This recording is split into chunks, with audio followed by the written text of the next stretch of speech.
धाकड़ खबर, बेखौफसमा बेबाक अंदाज। धाकड़ खबर में आपका स्वागत है। मैं आपके साथ हूं अकरम रईस खान। हाईकोर्ट के जस्टिस जे मुनीर ने सहारनपुर की लड़की जो पूजा से जोया बन गई उसके मामले में जब जजमेंट दिया तो कहा कि जब स्पेशल मैरिज एक्ट मौजूद है तो क्यों किसी पूजा को जोया बनने की जरूरत है। अगर वो किसी मुस्लिम लड़के से शादी करना चाहती है या कोई जोया किसी हिंदू लड़के से शादी करना चाहती है तो स्पेशल मैरिज एक्ट मौजूद है, वो उसमें शादी कर सकती है। ये उस दौर में जजमेंट आया जब उत्तर प्रदेश में लव जिहाद को लेकर एक हंगामा खड़ा हुआ है। देवरिया के अंदर अपनी चुनावी रैली में साफ कर चुके हैं उत्तर प्रदेश के सीएम आदित्यनाथ योगी कि वो इसको लेकर कानून बनाने जा रहे हैं। हालांकि अभी कानून का खाका सामने नहीं आया। हो सकता है प्रेमी के पूरे परिवार को नापा जाए। कोई लड़का ऐसा करता हुआ पकड़ा जाए लव जिहाद वाला एंगल तो उसके पूरे परिवार को ही निशाना बना दिया जाए, उसकी घर को ढा दिया जाए, उन पे एनएसए पूरे परिवार पे लगा दिया जाए। पता नहीं कैसा कानून आएगा, वो पता नहीं है। लेकिन बड़ा सवाल उस जजमेंट के बाद ये खड़ा होता है कि आखिर स्पेशल मैरिज एक्ट है क्या, और स्पेशल मैरिज एक्ट में ये लोग शादी क्यों नहीं कर लेते हैं। धर्म परिवर्तन का झगड़ा खत्म ही हो जाएगा। लव जिहाद को लेकर जो हंगामा मचाया जाता है वो भी खत्म ही हो जाएगा। तो इसी को जानने समझने की कोशिश करते हैं। इन्हीं सारे पहलुओं पर जो एनजीओ काम करती है और लंबे समय से काम कर रही है और सुप्रीम कोर्ट तक लड़ाई लड़ती रहती है, सड़क पे खड़े होकर भी समझाती है और कानूनी लड़ाई के लिए कोर्ट तक भी जाती है, उन्हीं लोगों से समझ लेते हैं उनके सामने कैसी कैसी दुश्वारियां आती हैं और क्यों लोग स्पेशल मैरिज एक्ट की तरफ नहीं जा पाते हैं। आसिफ इकबाल साहब हैं हमारे साथ, धनक ह्यूमैनिटी से जुड़ रहे हैं। आप गूगल करेंगे उनके बारे में तमाम चीजें जान पाएंगे। उन्होंने एक लंबी लड़ाई लड़ी है। बहुत शुक्रिया सर हमें वक्त देने के लिए। शुक्रिया जनाब, मुझे ये मौका देने के लिए कि इस पे बात कर पाऊं, क्योंकि ये एक ऐसा पहलू है जिस पे कि अक्सर बहुत कम बात होती है। लोग जानते भी हैं और कुछ जानते हुए भी अनजान है, क्योंकि इस चीज को कभी नहीं फैलाया जाता है, बताया जाता है कि हमारे देश में एक ऐसा कानून है ना, जो हम यूनिफॉर्म सिविल कोड की एक तरफ बात कर रहे हैं, और बहुत सारे ऐसे सिविल लॉज हैं देश में जिसको कि ठीक तरीके से अमल नहीं किया जा रहा। जी बिल्कुल सही आपने कहा कि पहले से ऐसे कानून मौजूद हैं लेकिन उनके बारे में बताया नहीं जा रहा। नए नए कानून बनाने की बात की जा रही है। मैं समझना चाहता हूँ स्पेशल मैरिज एक्ट 1954 का बना हुआ है, क्या कभी उसका प्रचार टीवी के जरिए, अखबार के जरिए या सामाजिक संस्थाओं के जरिए किया गया ताकि लोग अवेयर हों और वो जो तरीका अपनाते हैं कि लड़की को ले गए मंदिर में, आर्य समाज मंदिर में शादी की, सर्टिफिकेट ले लिया या किसी मौलाना के पास ले गए, उन्होंने जो है निकाहनामा दे दिया और शादी हो गई, वो स्पेशल मैरिज एक्ट की तरफ क्यों नहीं जाते हैं? क्या उनको पास जानकारी नहीं है, जानकारी दी नहीं गई है उनको? नहीं, देखिए, एक चीज मैं बताना चाहूंगा। स्पेशल मैरिज एक्ट जो है वो 1872 का एक्ट है। अच्छा। और इसमें जो अमेंडमेंट्स किए गए वो जैसे कि भारत नया बना था और उसमें कानून बदला, कोड बिल आया, उसके साथ साथ स्पेशल मैरिज एक्ट का भी उसमें बदलाव आया। तो 1972 वाला जो था उसमें ये था कि जो भी इसमें शादी करना चाहता है, 1872 वाला, सॉरी, उसमें ये था कि जो भी इसमें शादी करना चाहता है उसको अपना धर्म छोड़ना पड़ेगा। अच्छा। दोनों को अपना धर्म छोड़ना पड़ेगा। जी। लेकिन बाद में जो जो जो हमारे संविधान को बनाने वाले और जो समझ रखने वाले लोग थे, उन्होंने कहा कि भाई होता तो ऐसा नहीं है, वो छोड़ भी दे तब भी अपना मानता रहता है कुछ ना कुछ, जी, तो इसलिए इस क्लॉज को हटा देते हैं। जी। तो उन्होंने हटा दिया। लेकिन अगर आप देखिएगा बांग्लादेश और पाकिस्तान में भी ये लॉ एप्लीकेबल है, वहां पे अभी भी धर्म छोड़ा जाता है। अच्छा। अगर कोई इसको इस्तेमाल करेगा तो उसे अपना धर्म छोड़ना पड़ेगा। जी। तो कोई भी धर्म वाला नहीं चाहता है कि अपने धर्म से लड़की जाए या गैर मजहब में दूसरे उसमें शादी करे। ठीक है। तो अब इस प्रोविजन को ना, इस पे बहुत ज्यादा बात होती है और जो इस्तेमाल भी कम होता है, और इसको सिर्फ जो आप देखिएगा कि इंटर रिलीजियस मतलब अंतर धार्मिक के लिए ही लिमिट कर दिया गया, महदूद कर दिया गया। जी। आप कोई भी अगर सेम रिलीजन वाला, सेम कास्ट वाला जाकर के इसको इस्तेमाल करता भी है, बोलता भी है, तो जो वहां पे मैरिज ऑफिसर के ऑफिस में बैठे रहते हैं वो ये कहते हैं भाई आप इसमें क्यों कर रहे हैं, आप वो कर लीजिए। बल्कि ये तो कुछ बड़ी जगहों को छोड़ करके छोटी जगहों में तो इसको लिए डिस्करेज ही करते हैं। अगर कोई चला गया तो उसे कहते हैं भाई जाके आप रिलीजियस मैरिज कीजिए, ये क्या आप कर रहे हैं ना। जी। तो इसका प्रचार प्रसार बहुत कम है और जितने लोग जानते भी हैं, तो वकील तो सब जानते हैं, लेकिन इसकी दिक्कत ये है कि क्योंकि इसमें वो 30 दिन का नोटिस पीरियड और वो पूरा जो जुरिस्डिक्शन आप प्रूव कीजिए कि आप उस जगह के हैं, वो इसके लिए बहुत पेचीदगी है जो कि एक्ट में है। और इसके अलावा जो जो प्रैक्टिसेस हैं, मतलब जहीं कहीं लिखा नहीं है जी वो भी इतनी मुश्किल है कि मतलब आप जाके माँ बाप की परमिशन ले आइए, अखबार में छपवा दीजिए, और ना जाने किस किस्म की वो फरमाइशें करते हैं, और उसको पूरा करने से लोग डरते हैं बिल्कुल, क्योंकि इमरजेंसी होती है, लोग निकलते हैं, कई बार इमरजेंसी में निकलते हैं, तो जी उनके पास इतना वक्त नहीं होता। बिल्कुल सही जगह पे आप ले आए हैं मुद्दे को। यही मैं समझना चाहता था कि प्रक्रिया क्या इतनी जटिल है कि वकील भी नहीं कहते हैं और जो खुद करना चाहते हैं वो भी दूरी बना लेते हैं, और आसान तरीका वही है कि आर्य समाज मंदिर चले जाइए, किसी मौलाना के पास चले जाइए। मैं चाहता हूं पूरी प्रक्रिया को एक बार विस्तार से अगर आप समझा पाए। 30 दिन का नोटिस है, अखबार में भी निकालना है, कैसे कैसे होगा एक तरीके से आप बता पाए तो।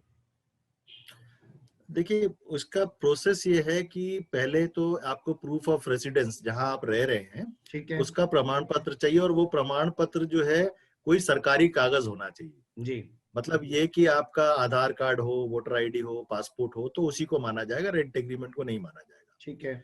तो पहले तो ये आप प्रूफ कीजिए कि आप उस जगह से अप्लाई कर रहे हैं, वहां के बाशिंदे हैं, वहां रह रहे हैं। उसके बाद जब आपके पास वो होगा तो आप अप्लाई कीजिए।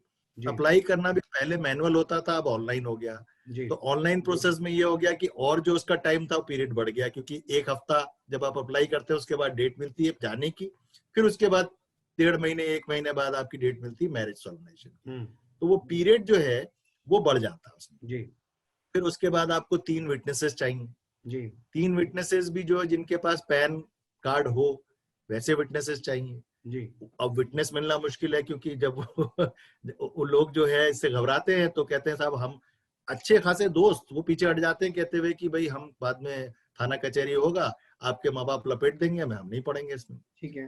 तो वो हो गया। अब उसके बावजूद जब आपने ये कर लिया, तो उसमें ज्यादातर राज्यों में ये होता है कि इसकी एक कॉपी जो है घरों में भेज दी जाती है इतला करने के लिए, जी जबकि वो कहीं लिखा नहीं है। इवन जी जो फोटोग्राफ जो लगाते हैं उस सर्टिफिकेट पे, जो इंटेंट टू मैरिज सर्टिफिकेट होता है जी शेड्यूल 2 में, वो भी कहीं नहीं लिखा है। आप शेड्यूल देखिए, उसमें कहीं फोटो लगाने का वो नहीं, जी लेकिन फोटो लगाए थे। तो अब जब लगा देते हैं और अब ऑनलाइन हो गया, तो आप देखिए महाराष्ट्र में, केरला में, अभी केरला में तो वापस किया उन्होंने, जी महाराष्ट्र में और कई राज्यों में यह है कि ऑनलाइन को कोई भी देख सकता है। जी तो जब वो जो लोग इसके खिलाफ काम कर रहे हैं वो जाकर के बताना शुरू कर देते हैं। बताना शुरू कर देते हैं और एक हंगामा खड़ा हो जाता है, और जो लोग इस तरीके से शादी करना चाहते हैं वो शादी नहीं कर पाते हैं। क्या इस जटिल प्रक्रिया को आसान बनाने के लिए आप लोगों ने कभी कोर्ट में या किसी मिनिस्टर से या किसी सामाजिक संस्था के जरिए और कोई मजबूती से लड़ाई लड़ी गई हो? बिल्कुल, इसको हमने खास करके इधर दिल्ली सरकार के साथ भी इस पे वो किया, और सरकारों को भी लिखा कि इस प्रोसेस को आप सरल कीजिए और इसमें क्या क्या पेचीदगी है इसको हटाइए। जी लेकिन जाहिर बात है वो बहुत बड़ा कोई मुद्दा नहीं है, उतना अपनी प्रक्रिया होती है जो होगी। इसके अलावा हम लोग नेटवर्क के जरिए भी अलग अलग राज्यों में उठाते रहते हैं इस बात को। जी कोर्ट में हम लोग ले गए, कोर्ट में हमने दोनों चीज को चैलेंज किया, जुरिस्डिक्शन वाले मामले को भी चैलेंज किया, जी क्योंकि अगर कोई किसी की जान की आफत है, जी कोई अपना राज्य छोड़ करके, अब जैसे यूपी और हरियाणा और अभी सब में बात हो रही है कि कानून बनाएंगे, जी तो अब जब कानून बनाएंगे तो होगा क्या, जी ना वो जोड़ा सिविल मैरिज इस्तेमाल कर पाएगा, ना वो जोड़ा रिलीजियस मैरिज इस्तेमाल कर पाएगा, तो वो भागेगा वहां से। जी जब वो भागेगा तो वो दूसरी जगह आएगा। अब वो दूसरी जगह आकर के पहले एक महीने रहे, वहां का वो प्रमाण ले, और फिर उसके बाद अप्लाई करे। जिसकी जान पे बनी हुई है जी वो पहले 1 महीने रहे, फिर मतलब समझिए पूरी 2.5 महीने का 3 महीने का प्रोसेस हो जाएगा ये। जी जी जी और इससे बेहतर ये है कि वो जाए सीधे काजी या आचार्य के पास और हम्म तुरंत हो जाएगा, वो खत्म हो गया। तो बिल्कुल आपने इसको हमने चैलेंज किया, और एक और जो है हमने 30 डे नोटिस पीरियड को भी, जी उसको भी चैलेंज किया है। तो वो अभी पेंडिंग है, कोर्ट में चल रहा है मामला। कोर्ट में पेंडिंग है, अभी मामला चल रहा है। लेकिन अगर मैं विस्तार में जाऊं तो थोड़ा और समझना चाहता हूं। जो ऐसे जोड़े घरों से भाग जाते हैं, शादियां कर लेते हैं, चाहे एक ही धर्म के हों, चाहे अलग अलग धर्म के हों, चाहे अलग अलग जातियों के, इनको लेकर क्या कोर्ट से कोई जजमेंट है? हालांकि कोर्ट के जजमेंट को फॉलो तो करता कोई नहीं है, लेकिन कम से कम जानकारी के तौर पे अगर आप बता सके तो। नहीं, बिल्कुल आपने अच्छी बात पूछी। इसको लेकर के सुप्रीम कोर्ट का बहुत क्लियर गाइडलाइन है और डायरेक्शन है। जी सुप्रीम कोर्ट का मार्च 2018 का एक शक्ति वाहिनी वर्सेस यूनियन ऑफ इंडिया का जो एक केस था, जी उसमें डायरेक्शन आया है, और उसमें 3 मतलब पूरा रेफर करते हुए उन्होंने preventive, curative and punitive measures उन्होंने 3 गिनाए हैं। ठीक है। उसमें उन्होंने बहुत क्लियरली कहा है कि हर वो जोड़ा इंटरकास्ट और इंटर रिलीजन कपल जो होगा जी उसको सुरक्षा दी जाएगी, उसको रहने की जगह दी जाएगी, जी उसके लिए स्पेशल सेल होगा, जी उसके लिए वो हॉटलाइन में जिसे कहते हैं कि हेल्पलाइन होगी फोन पे। जी और अगर कोई केस आता है ऑनर किलिंग का तो फास्ट ट्रैक कोर्ट में चलेगा और 6 महीने के अंदर अंदर उसका फैसला होगा। ठीक है। तो ये बहुत क्लियर उन्होंने दे रखा है, लेकिन उसकी अमल बजाएगी हर राज्य में बिल्कुल आप समझते हैं क्या है। हम दिल्ली में हम पीछे पड़ करके हमने करवा दिया, बन गया है यहाँ पे एक सेफ हाउस जी और 15 डिस्ट्रिक्ट को बन गया। लेकिन दिल्ली में मसला ये कि राज्य, क्योंकि पुलिस जो है वो सेंटर में आती है जी और राज्य का जो अलग, तो वो अलग मसला है। जी लेकिन फिर भी ये प्रोसेस और इसका अमल बजाएगी धीरे धीरे शुरू हो रही है। तो ये बहुत क्लियर है कि कोर्ट ने कहा है और कोर्ट बहुत क्लियर है इसको लेकर के कि भाई ऐसे जोड़ों की, ऐसे लोगों की मदद करना है और न सिर्फ मदद करना, उन्हें रहने की जगह भी देनी। जी। एक सवाल मेरा ये है, क्योंकि मैंने विकिपीडिया किया, स्पेशल मैरिज एक्ट लिखा तो आया लिखा हुआ 1954, उसमें लिखा है कि कोई गवाह की जरूरत नहीं है, कोई आपको धार्मिक अनुष्ठान करने की जरूरत नहीं है, आप जाएंगे और शादी कर लेंगे। तमाम प्रक्रिया का तो जिक्र है नहीं, लेकिन आपने बताया कि वहां तो गवाह भी चाहिए, वहां तो 30 दिन का जो है वो नोटिस भी होता है। क्या फर्क क्या है, सच्चाई क्या है?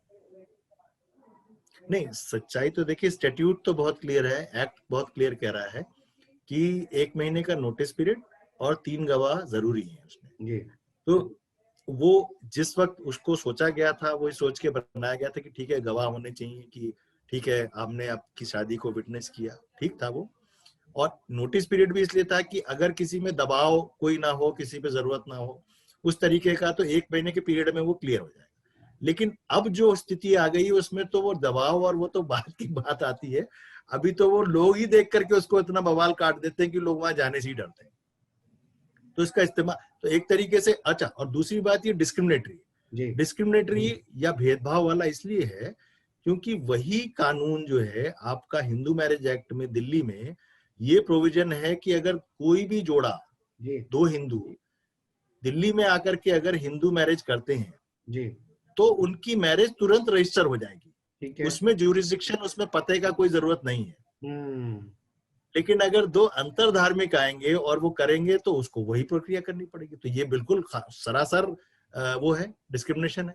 आपने तो बहुत सारे जोड़ों का अध्ययन किया है, आप लोग जानते भी हैं, आपकी संस्था से भी जुड़े हुए हैं। ये जो लव जिहाद है, क्या वाकई में लव जिहाद होता है? देखिए ये तो एक मिथ है और इसको जब भी लोग बोलते हैं तो बड़ा डींगे हाँकते हैं, लेकिन कोई आंकड़ा नहीं रख पाता है इसको लेकर, जी है ना। बहुत सारे केसेस भी हुए, केरला रेफरेंस और एनआईए और दुनिया भर का सब हुआ, जी लेकिन सब में यही निकला कि देखिए कुछ ऐसा प्रूफ नहीं है। पार्लियामेंट में भी बोल दिया कि लव जिहाद का कोई शब्द नहीं।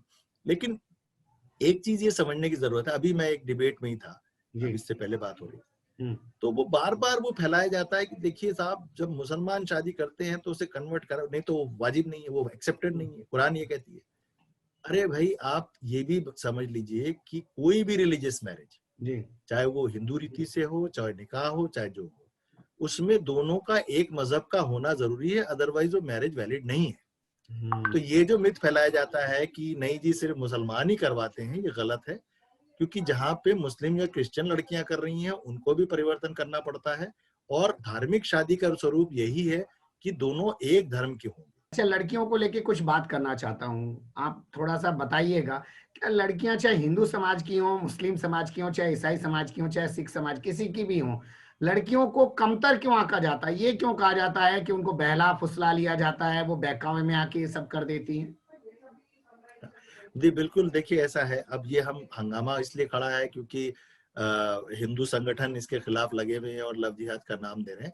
लेकिन जो आप बात कर रहे हैं वो हकीकत है कि कोई भी धर्म या कोई भी मजहब वो नहीं चाहता है कि हमारे समाज की लड़कियां क्योंकि बाहर निकले और अपने मजहब के बाहर शादी करें, ठीक है। इजाजत ही नहीं है ना। जी तो है वो मामला कंट्रोल करने का, जी ये यहाँ कर रहे हैं। अगर मान लीजिए जोर चढ़ने लगेगा दूसरे धर्म वालों का, वो वहां कर लेंगे। हम्म। तो ये तो है कि लड़कियों को ये समझना कि नादान है, भोली है, बेवकूफ है, कोई भी बहला लेता है, कुछ भी बता देता है, वो तो पढ़ी लिखी है नहीं, नादान है, जी तो वो बहल जाती हैं और चली जाती हैं।